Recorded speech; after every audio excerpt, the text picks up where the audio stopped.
Upton Sinclair was a journalist who brought many injustices of his time to light. He was known as a muckraker, in definition according to Britannica.com, a person during the Progressive Era who tried to expose the problems that existed in American society as a result of the rise of big businesses, urbanization, and immigration. Sinclair was born in Baltimore, Maryland on September 20th, 1878, and his family moved to New York when he was 10 years old. Although he was raised on the edge of poverty, he did experience some wealthy lifestyle through his mother's family. People can consider Sinclair as a big brain. Not only did Sinclair immerse himself in the books of Shakespeare and Percy Bysshe Shelley, he also attended the City College of New York at the mere age of 14 years old, according to biography.com. Sinclair finished school at the age of 20 and decided to become a novelist. He made his mark as a literary success with his book, The Jungle. Growing up, Sinclair felt disdain towards the upper class. This disdain stayed with him as he grew up, leading him to socialism. His novel, The Jungle, was a political book that exposed the problems of the meatpacking industry and showed people that unchecked capitalism was exploitative towards working class people. The Jungle follows Lithuanian immigrant Jurgis, who came to the United States living in a town called Packingtown in Chicago in the hope of living the American dream, and his extended family, which includes Anna, Jurgis's wife, Elizabeta, Anna's stepmother, Elizabeta's 6 children, Maria, Anna's cousin, and Didi Rutkus, Jurgis's father. Sinclair spent weeks conducting undercover research on the subject of the book, but he was later rejected by many publishers.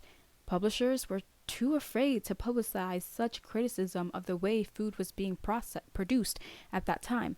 However, the book was released by Doubleday in 1906 to the public.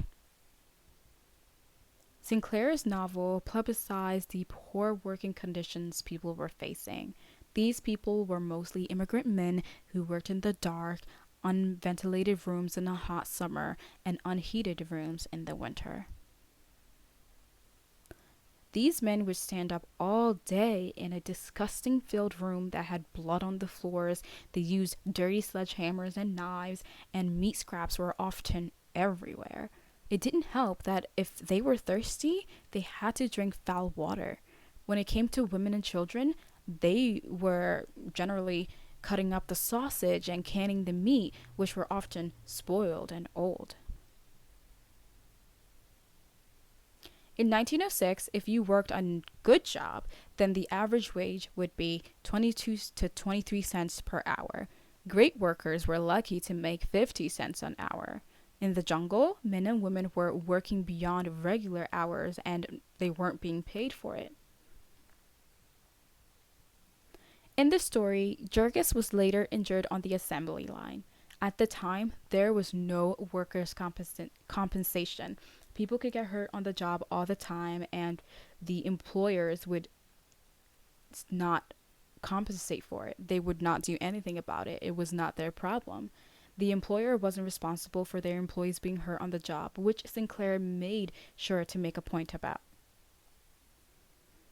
America is known as a melting pot of diverse backgrounds. The time period of the jungle shows this, with immigrants coming from Poland, Slovakia, Lithuania, and Great Britain. All of these people came here looking for a better life for themselves and their families. Before Sinclair's novel was released, people didn't really know what was going into their foods or how it was even processed.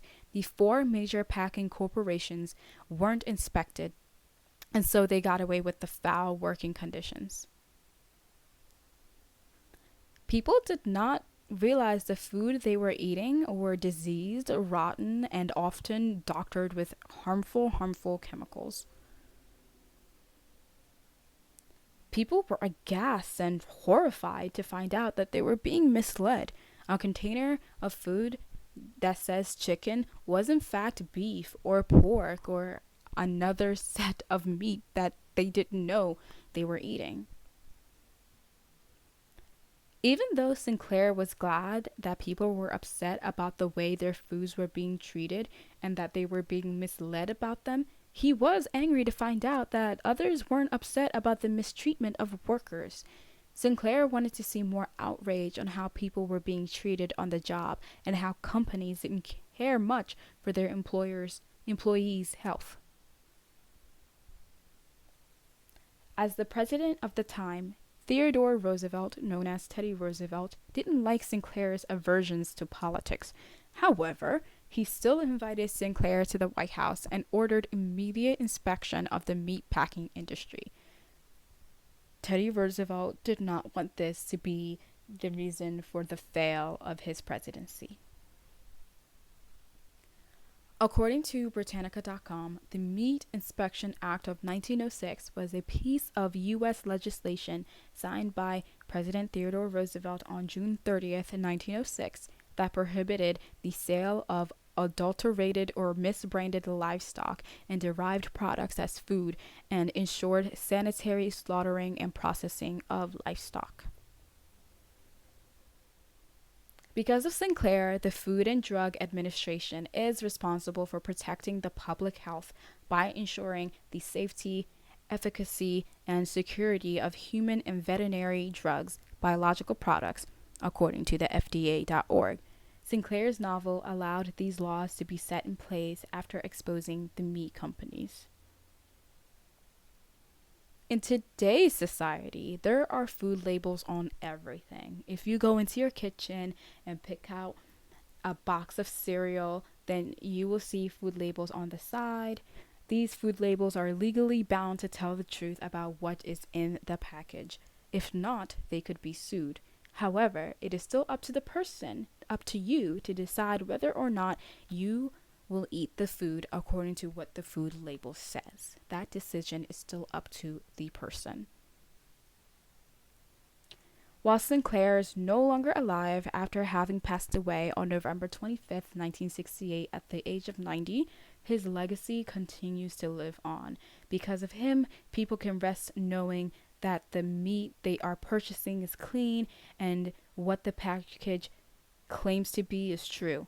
Because of Sinclair, meat packing industries are clean and the people that work in such industries are also treated well.